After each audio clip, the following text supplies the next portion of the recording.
Network news కి స్వాగతం. పట్టణంలో నెలకొల్పిన వినాయకుడి విగ్రహాల యొక్క నిమజ్జనం కార్యక్రమం 5వ రోజు రేపు ఆదివారం రోజు ఘనంగా జరగనుంది. దీనికోసం పోలీస్ డిపార్ట్మెంట్ నుంచి పెద్ద ఎత్తున బందోబస్తు ఏర్పాటు చేయడం జరిగింది. టౌన్లో నిమజ్జన ప్రదేశాలు ప్లస్ రూట్ బందోబస్తు ప్లస్ అలాగే కోకట్లో నిమజ్జన ప్రదేశం, మల్లెడ్డిపల్లిలో చెరువు దగ్గర కూడా నిమజ్జన ప్రదేశంలో కూడా బందోబస్తు ఏర్పాటు చేయడం జరిగింది. ఇందుకోసం 4 డిఎస్పీలు, 20 మంది ఎస్ఐలు, 10 మంది సిఐలు, అలాగే మొత్తం ఓవరాల్గా కలిపితే ఒక 300 మంది సిబ్బందితో బందోబస్తు ఏర్పాటు చేయడం జరుగుతుంది.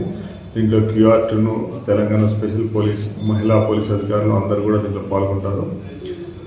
నిర్వాహకులకి ప్రజలందరికీ సూచన ఏమంటే, ఈ వర్షాలు పడుతున్న కారణంగా అందరూ కూడా తొందరగా లడ్డు వేలం పాట పాడుకొని త్వరగా వాళ్ళు వెహికల్లోకి ఎక్కించి వెళ్తుండగానే వాళ్ళకి నిమజ్జనం కార్యక్రమానికి బయలుదేరాల్సిందిగా కోరుకుంటున్నాము. అట్లాగే ఈ వర్షాలు పడుతున్న నేపథ్యంలో కరెంట్ వైర్లు రోడ్డుకి అడ్డంగా ఉన్న ప్రదేశంలో కానీ వైర్లు ఎత్తేటప్పుడు కానీ అన్ని జాగ్రత్తలు తీసుకోవాలి. అవసరమైతే విద్యుత్ అధికారుల శాఖలు అక్కడ ఉండి దగ్గరలో పర్యవేక్షిస్తున్న సమయంలో మాత్రమే అలాంటి ఎత్తైన విగ్రహాలు అక్కడి నుంచి దాటాలని కోరుకుంటున్నాను. అట్లాగే ఎక్కువ మంది పిల్లల్ని, మహిళల్ని వెహికల్స్పై ఎక్కించేసి ఎక్కువ మందితో ప్రయాణం చేయకూడదు. అట్లాగే నిమజ్జన ప్రదేశానికి కోకట్లో నది దగ్గరికి చిన్నపిల్లల్ని, ఇంకా వృద్ధుల్ని, మహిళల్ని కూడా అక్కడికి వెళ్లకుండా జాగ్రత్త పడండి. అట్లాగే మల్లెడ్డిపల్లి చెరువు దగ్గర కూడా పిల్లల్ని ఎలో చేయకండి.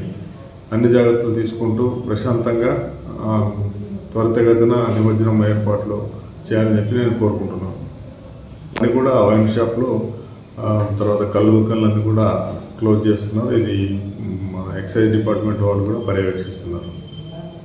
రేపు తొందరగా ఈవినింగ్ 4-5 మధ్యలోనే అన్ని వాహనాలపైకి ఎక్కించేసి నిమజ్జనానికి ప్రారంభం కావాలని చెప్పి మేము అందరు కూడా రిక్వెస్ట్ చేయడం జరిగింది. అట్లాగే హిందూ ఉత్సవ సమితి వాళ్ళు కూడా చెప్పడం జరిగింది.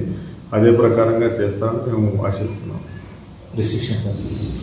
ఇలాంటి ప్రదేశంలో నిమజ్జన కార్యక్రమంలో డీజేలకి అనుమతి లేదు. వాళ్ళు ఏదైనా డ్రమ్స్ కానీ తర్వాత డప్పులు అట్లాంటివి తీసుకోవచ్చు.